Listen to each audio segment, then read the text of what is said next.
पश्चिम बंगाल में इस बार भाजपा पूरा जोर लगा रही है कि 2019 से बेहतर प्रदर्शन कर सके। उधर ममता बनर्जी की टीम की पूरी कोशिश है कि वो अपने गढ़ में भाजपा को बुरी तरह से हराए। इस बार लोकसभा चुनावों में आसनसोल पश्चिम बंगाल की हॉट सीटों में से एक कही जा रही है।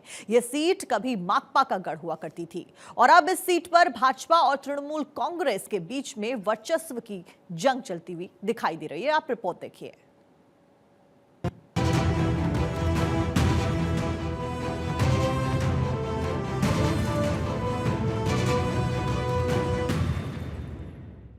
लोकसभा चुनाव 2024 के लिए 2 चरणों का मतदान हो चुका है।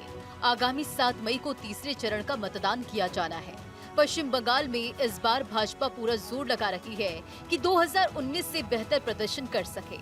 उधर ममता बनर्जी की टीम भी पूरी कोशिश में है कि वह अपने गढ़ में भाजपा को बुरी तरह से हराए। इस बार लोकसभा चुनाव में आसनसोल पश्चिम बंगाल की हॉट सीटों में से एक है। इसका इतिहास भी काफी रोचक है। यह सीट कभी माकपा का गढ़ हुआ करती थी। अब इस सीट पर भाजपा और तृणमूल कांग्रेस के बीच वर्चस्व की जंग चल रही है।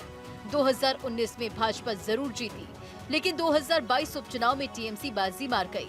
इस सीट पर 13 मई को मतदान होना है। आसनसोल पश्चिम बंगाल की हॉट सीटों में से एक है। सीट कभी माकपा का गढ़ हुआ करती थी। आसनसोल लोकसभा क्षेत्र के अंतर्गत 7 सीटें आती हैं।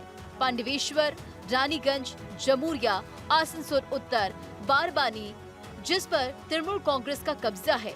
2 सीटें कुल्टी व आसनसोल दक्षिण पर बीजेपी का कब्जा है। दोनों दल दावा कर रहे हैं कि वे इस बार रिकॉर्ड वोटों से जीत दर्ज करेंगे। आसनसोल क्षेत्र औद्योगिक इलाका है, जिनमें मुख्य रूप से लोहा व कोयला आधारित उद्योग है। यह बंगाल का दूसरा सबसे बड़ा और अधिक जनसंख्या वाला शहर है।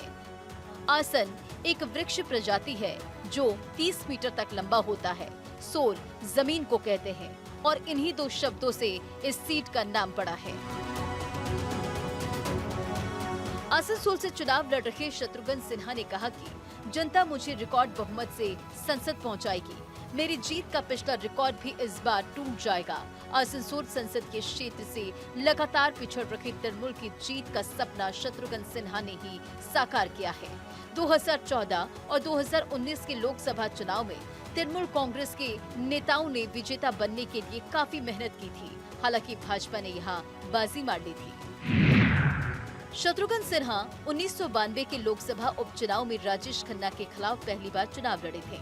इस चुनाव में वह 25,000 मतों से हार गए थे। 1996 और 2002 और 2002 से 2006 तक राज्यसभा सांसद भी रहे। अटल सरकार में केंद्रीय स्वास्थ्य मंत्री भी रह चुके हैं। आसनसोल से एसएस आहलूवालिया के नाम की घोषणा के बाद उन्होंने जीत के लिए जन्मभूमि का कार्ड चल दिया है। उन्होंने कहा कि पश्चिम बंगाल मेरी जन्मभूमि है। उन्होंने कहा कि ये लड़ाई 2 लोगों के बीच नहीं, 2 विचारधाराओं के बीच की लड़ाई है। एसएस आहलूवालिया 2014 के आम चुनाव में दार्जिलिंग और 2019 के चुनाव में बर्दवान और दुर्गापुर सीट से चुनाव जीत चुके हैं। सीट पर पहला चुनाव 1957 में हुआ था। 1957 और 1962 का चुनाव कांग्रेस ने 1967 में संयुक्त सोशलिस्ट पार्टी जीती थी। कांग्रेस 4 जबकि सीपीआईएम 9 बार जीती थी। 1989 से लगातार 2009 तक लगातार 7 बार सीपीआईएम जीती। भाजपा के टिकट पर 2014 और 2019 का चुनाव बाबुल सुप्रियो जीते। बाबुल सुप्रियो के भाजपा छोड़ने के बाद सीपीआईएम के किले में तृणमूल ने 2022 के उपचुनाव में पहली बार सेंध लगाई और शत्रुघ्न सीट से सांसद चुने गए। अब इस सीट पर भाजपा और तृणमूल कांग्रेस के बीच वर्चस्व की जंग है। तृणमूल कांग्रेस ने अभिनेता से नेता बने शॉटगन शत्रुघ्न सिन्हा को मैदान में उतारा है। वहीं उपचुनाव में सीट गंवाने वाली भाजपा ने जीत पक्की करने के लिए भाजपा नेता एसएस आहलूवालिया को मैदान में उतारा है।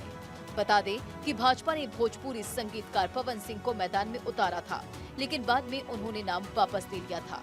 Bureau report, Bharat 24।